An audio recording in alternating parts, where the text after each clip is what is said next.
샬롬 반갑습니다. 12월 7일 월요일 아침입니다. 오늘도 하나님의 말씀을 통하여 저와 여러분들이 새 힘을 얻을 수 있기를 바랍니다.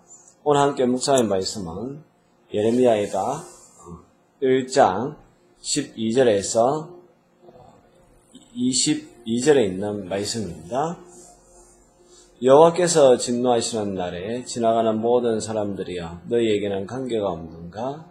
나의 고통과 같은 고통이 있는가 보이자다. 여호와께서 그의 진노하신 날에 나를 괴롭게 하신 것이로다. 높은 곳에서 나의 골수에 불을 보내어 이기게 하시고 내 발 앞에 거물을 치사 나로 물러가게 하셨으니요. 종일토록 나를 피곤하게 하여 황폐하게 하시도다. 내 제약의 멍에를 그의 손으로 묶고 얽어서 내 목에 올리사 내 힘을 피곤하게 하셨으며 내가 감당할 수 없는 자의 손이 주께서 나를 넘기셨도다.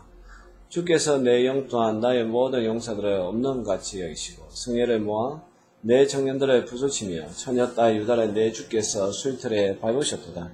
이로 말미암아 내가 우니 내 눈에 눈물이 물같이 흘러내리며 나를 위하여 내 생명을 회복시켜 줄 자가 멀리 떠났음이로다. 원수들을 이김에 내 자녀들이 외롭도다. 시온이 두 손을 펴으나 그를 위로할 자가 없도다. 여호와께서 야곱의 사방에 있는 자들에게 명령하여 야곱의 대적들이 되게 하셨으니 예루살렘은 그들 가운데 있는 불결한 자가 되었도다. 여호와는 어려우시도다. 그러나 내가 그의 명령을 거역하였도다. 너희 모든 백성들아 내 말을 듣고 내 고통을 보일지어다. 나의 처녀들과 나의 청년들이 사로잡혀 갔도다. 내가 내 사랑하는 자들을 불렀으나 그들은 나를 속였으며 나의 제사장들과 장로들은 그들의 목숨을 회복시키 그들의 양식을 구하다가 성 가운데에서 기절하였도다. 여호와여 보시옵소서. 내가 환난을 당하여 나의 애를 다 태우고 나의 마음이 상하오니 나의 반역이 심히 크미이다. 밖에서는 칼이 내 아들을 빼앗아가고 집안에서는 죽음 같은 것이 있나이다. 그들이 내가 단식하는 것을 들었으나 나를 위로한 자가 없으며 나의 모든 원수들은 내가 재난당하는 것을 듣고 주께서 이렇게 행하신 것을 기뻐하나이다. 그러나 주께서 그 선포하신 날에 이르게 하셔서 그들이 나와 같이 되게 하소서. 그들의 모든 악을 주 앞에 가지고 오게 하시고 나의 모든 죄악들로 말미암아 내게 행하신 같이 그들에게 행하옵소서. 나의 탄식이 많고 나의 마음이 병들었나이다. 아멘. 예레미야 선지자는 그 예루살렘의 그 멸망, 남유다의 멸망을 지켜보면서 너무나 고통스러운 그러한 마음을 토하고 있습니다. 오늘 그 12절 말씀을 보니까 여호와께서 그의 진노하신 날에 나를 괴롭게 하신 것이다 라고 하면서 이제 그 13절부터 이제 14절까지 자기 자신이 당하는 고난을 이렇게 이야기합니다. 높은 곳에서 나의 골수에 불을 보내었고 또 내 발에 거물을 쳐서 나로 물러가게 하셨다. 그리고 종일토록 나를 피곤하고 또 황폐하게 하셨다. 그리고 14절에는 내 제약의 멍에는 그의 손을 묶고 얽어서 내 목에 올리사 내 힘을 피곤하게 하셨다.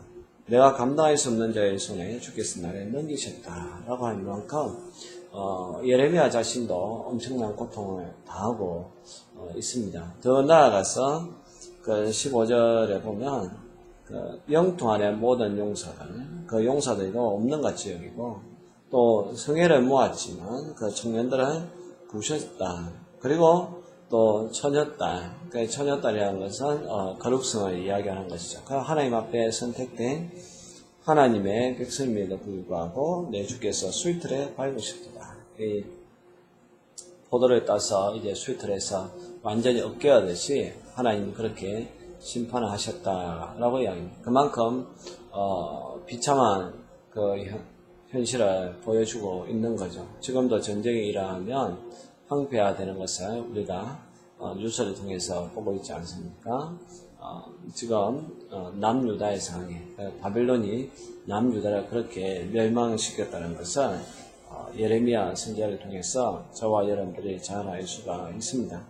이것을 보면서 예레미야 선지자가 16절에 보면 눈에서 눈물이 물같이 흘러내렸다라고 이렇게 눈물을 흘러내리고 있는데 문제는 위로할 자가 아무도 없다는 것이죠. 모든 사람들이 사방의 모든 사람들이 이제 다 야곱, 남유다의 대적이 되는 것이고, 예루살렘은 그 가운데 불결한 자가 되었다. 예루살렘은 하나님의 성전이 있는 곳인데 그곳마저도 황폐하게 되었을 뿐만 아니라 또 제사장이라든지 기타 하나님을 섬기는 사람들이 거룩성을 잃어버렸다는 것을 이야기하고 있습니다. 우리 하나님께서는 18절에 보면 어려우신 분입니다. 그러나 이제 예레미야가 결국 하나님이 어려우신데 왜 이렇게 심판을 받느냐라고 했을 때에 그의 명령을 거역하기 때문에 라고 이야기합니다. 그러니까 하나님의 명령을 거역한 대가가 하나님의 심판이라는 것이죠. 결국 우리가 알아야 할 것은 우리가 안전하고 평안하다고 생각하는 그때가 도리어 반대로 생각을 해보면 하나님의 심판을 점점 더 쌓고 있는지도 모릅니다. 그 진노의 숯불을 갖다가 우리 머리 위에 두고 있는지도 모른다. 그래서 우리가 잘 기억을 해서 언제나 우리를 갖다가 돌아보아야 한다는 사실입니다. 이제 20절에서 22절까지는 이제 그럼에도 불구하고 이제 하나님 앞에 기도하는 것이 있죠. 자기가 환난을 당하고 또 마음도 상하고 또 심히 고통 가운데 있고 또 이제 밖으로 본다라면 칼이 내 아들을 빼앗아가고 또 집안에서 죽음 같은 것이 있다. 그래서 바벨론이 자기 아들을 갖다가 이제 그 이스라엘 백성들의 그 아이들을 포로로 잡아가는 것도 있고요. 또 그런 것도 있습니다. 예레미야서에 보면 워낙 이제 예루살렘이 황폐해지다 보니까 결국 그 예루살렘 주민들끼리 먹을 것이 없어서 나중에 자기의 아이를 잡아먹는 그런 경우도 있습니다. 얼마나 끔찍한 상황인지 우리가 알 수가 있는데요. 이러한 현실 속에 예레미야가 있다는 거죠. 예레미야는 계속해서 탄식하고 있지만 그 누구도 위로해 주는 자가 없고 도리어 원수들은 도리어 그것을 보고서 기뻐하는가 그것을 이제 말하고 있습니다. 그래서 이제 예레미야는 비록 우리가 지금 하나님 앞에 범죄하기 때문에 이렇게 심판을 당하고 있지만 그러나 다시 하나님께서 회복시켜 주어서 우리가 당하는 것만큼 우리를 심판한 저 원수들을 우리 하나님께서 그렇게 만들어 주옵소서라고 기도하고 있습니다. 그래서 22절에 보면 그들의 모든 악을 주 앞에 가지고 오게 하시고 나의 모든 죄악들로 말미암아 내게 행하신 같이 그들에게 행하옵소서. 나의 탄식이 많고 나의 마음이 병들었다 라고 이야기하고 있습니다. 분명 남유다는 범죄함으로 말미암아 하나님의 심판을 받게 되었습니다. 그러나 남유다를 멸망시킨 바벨론도 언젠가는 하나님의 심판을 피할 수가 없게 되는 것이고 또 역사적으로 봤을 때에 바벨론이 지금 당하는 것을 보게 됩니다.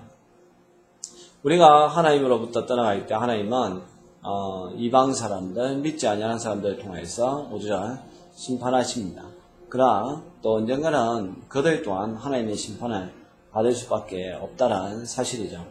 지금 우리 모습을 보면 그런 것이 있습니다. 우리가 하나님 앞에 바르게 신앙생활을 하지 못하니까 세상 사람들이 우리를 공격을 합니다. 세상 사람들이 우리를 공격하는 것은 우리가 하나님 앞에 바르게 서지 못한 잘못이 있습니다. 그러나 그들이 결국 또 하나님을 대적하는 것, 우리뿐만 아니라 더 나아가서 하나님의 존재에 대해서 부정한다든지 또 하나님의 이름을 망령되이 일컫는 그러한 부분에 대해서는 언젠가 그들도 심판을 받을 수밖에 없다라는 사실입니다. 이것이 하나의 영적인 심판의 원리라고 볼 수가 있습니다. 어쨌든 저와 여러분들은 이러한 우리가 영적인 원리를 알고 세상이 아무리 나에게 유익한 것들이 많다 할지라도 저와 여러분들은 이 세상에 마음을 두고 살아서는 안 됩니다. 우리는 늘 천국을 바라보고 세상 사람 그 누구를 바라보는 것이 아니라 예수 그리스도를 바라보면서 살아갈 수 있는 믿음의 사람들 될 수 있기를 바랍니다. 이번 한 주도 여러분들 그렇게 살아가시고요. 여러분들 마음속에 또 예레미야와 같은 그런 심정이 있기를 간절히 기원합니다. 기도하겠습니다. 하나님 아버지, 예레미야는 하나님의 심판에 의해서 남유다가 멸망하는 그 가운데 자기 자신도 너무나 고통스럽고 또 자기의 백성들이 고통당하는 것을 보면서 하나님 앞에 바르게 서지 못했기 때문에 그 심판을 피할 수가 없었다라고 고백합니다. 더 나아가서 그러나 결국 언젠가는 하나님께서 다시 자기들을 회복시키시고 또 자기들을 심판하였던 그 이방 군대들을 심판하게 될 것이라고 또 하나님 앞에 그렇게 간구하고 있는데, 하나님 우리도 예레미야와 같이 늘 깨어있는 사람 되게 알려주시고 때로는 예레미야처럼 눈에서 눈물을 흘리는 그러한 통회하는 마음도 있게 하여 주옵소서. 예수님의 이름으로 기도합니다. 아멘.